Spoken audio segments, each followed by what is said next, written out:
एक समय की बात है। एक राज्य में एक प्रतापी राजा राज करता था।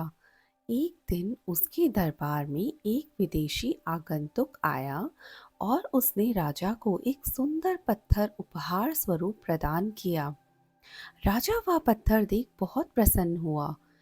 उसने उस पत्थर से भगवान विष्णु की प्रतिमा का निर्माण कर उसे राज्य के मंदिर में स्थापित करने का निर्णय लिया और प्रतिमा निर्माण का कार्य राज्य के महामंत्री को सौंप दिया।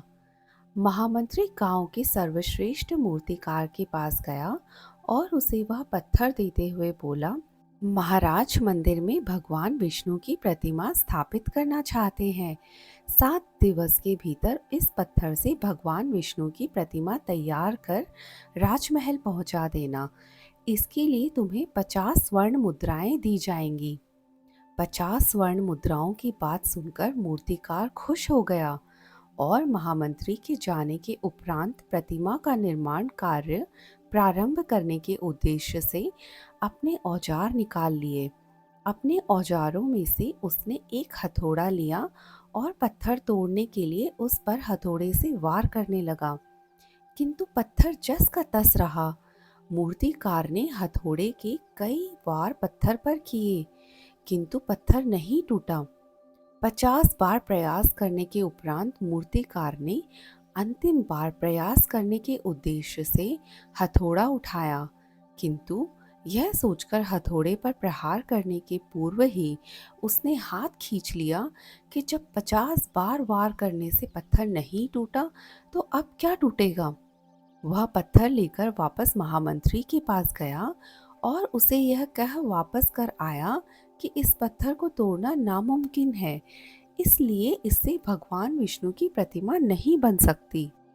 महामंत्री को राजा का आदेश हर स्थिति में पूर्ण करना था, इसीलिए उसने भगवान विष्णु की प्रतिमा निर्मित करने का कार्य गांव के एक साधारण से मूर्तिकार को सौंप दिया।